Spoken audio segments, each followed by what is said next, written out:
you need to have, you know, an adjustable thing. But if you want to see it, I do not have pictures of it, and I didn't bring any, but I can email that to you or explain more about that one later. So as it grows, you just raise the light up? Correct. Is that what you're doing? Correct. And this sounds weird, but you're going to want to have them on for a really, really long period of time. Usually, like, I have mine on at least 12, 14 hours. And the same trouble, I've got it on a timer. So obviously that way I'm not, you know, having to worry about turning it off and on. As long as it needs to be dark. Hey. Perfect. We figured you passed some of those. Use the stuff ahead of me. Should have had that out there earlier, sorry. Okay. Yeah, and yeah, that's the smaller light fixture there. Just get the regular stuff. You know, don't spend extra money if you don't have to. And this, like I said, is yeah. You know, don't know if you can see the picture there. That's almost too far away, actually, but I'm not going to pick on them. But you get the idea. What about 3 inches above the plant? Closer. Yeah, you're going closer than that. Closer than 3 inches? Oh, And yeah. it doesn't get that hot and don't hurt them? If they're touching it, they may kind of get sizzled, but not really. You kind of will need to keep What it if you're on. growing different size plants? Well, then you just need to work with probably doing it on the tallest ones, and then hopefully you'll kind of get into it and you'll have more than one shelf. So if you're going to do it, you might as well have at least 2 shelves, and that would kind of solve that. So, you know, as they get bigger, then they'll. Gotcha. Okay, like I said, I'm going to kind of bounce around. Containers for doing the seeds in, containers. So many options available. And one of the underlying themes that I have is you can certainly purchase things and do that. They have some stuff that's available for you here today as well, and we'll be doing, you know, some of it. And this is for cheaters. That was her joke. It's cheaters because it actually has seeds already in it, so you don't need to worry about it. I'm not really a pellet type person like these. I prefer just to drop my own soil in there. But you've got great options, and this is a non-peat product called Coir, C-O-I-R, which is coconut fiber. It's kind of like the new kid on the block. And you can use that they make them for this in the pots, but they also will do it for something that you can actually mix in your soil and your planting mix instead of using peat moss. But anyway, I'm getting ahead of myself. So we got our containers. And Jiffy, you know, you got the peat strips. And another new kid on the block, cow pots. This is repurposing and doing composted cow manure. So we got our cow manure here.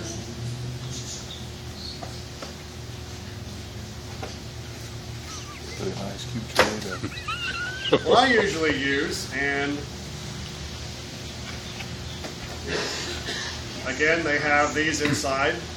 I really like these because I can fill them up, and this is actually the perfect size for my setup. And this is a greenhouse kit, and it's got everything you need.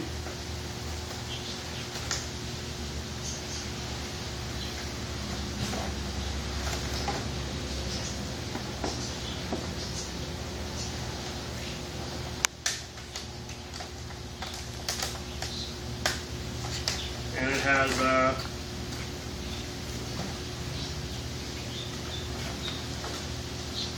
your tray, which you definitely need. And this is going to be important in watering, because I'll show you about this when you're doing your watering. So this basically goes in here. I personally don't do it, but one of the things you want to they tell you about as far as moisture, talking about water, is when you're first planting your seeds, you're going to want it to be very moist. And what you'll read is that this serves as, you guessed it, a little greenhouse. And the idea is as soon as you've watered it and they're all in there, this, of course, does the greenhouse effects, retains the moisture and stuff like that. And then they tell you this, the very moment some of the stuff starts to come up, get it off. Because if it's constantly staying really moist, then you have a chance for mold and some other stuff that you don't really want to have in there. Again, I have a tendency of jumping around, so please forgive me, but when something's on my mind, I just have to say it. There's my other assistant.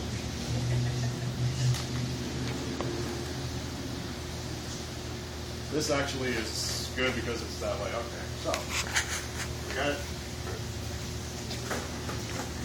I like these, and well, let's see. All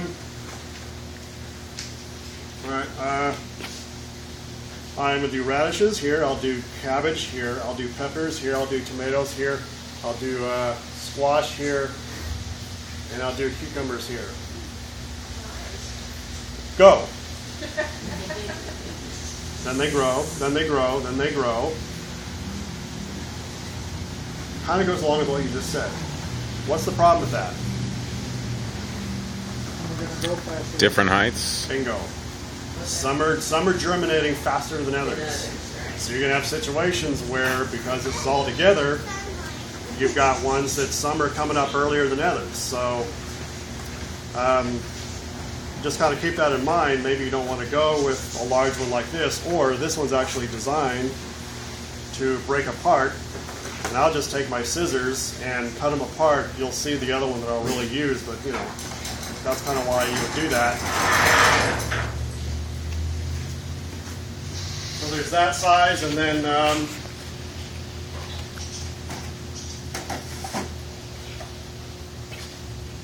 this is basically the same thing, just smaller.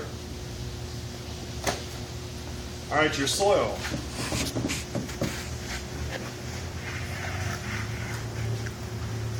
Two options. You can either use a seed starting mix, the ready-made seed starting stuff. They carry this inside, ready to go. And this is really what you would use. So you've got that. And if you use this, then you're pretty much ready to go. However, I'm going to show you an experiment. I personally prefer that you not exactly use just this. I actually want you to maybe consider adding a little bit of compost to it, and I'm going to prove that and show you that in one of the experiments. If you are mixing your own, you need to have a couple of bins. I really like, these are the Rubbermaid roughneck ones. I love these. You don't have to have the holes drilled in it. That's because I was doing some worms in it. But I love these, and this has got some of the mix in it. So for your mix, you'll have a little bit of, and the recipes for what I use, and I'm still changing. The recipes that I have for both seed starting and transplants are on the back page. Basically what you're going to use is regular peat moss, or if you don't want to use peat moss, you can use the coir fiber product. And sometimes you'll see it sold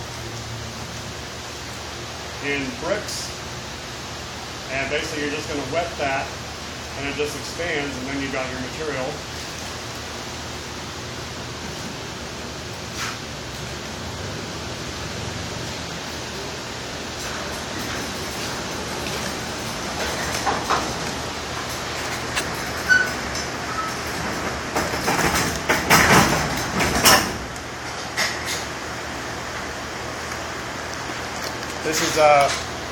This is vermiculite, and I'll pass it around.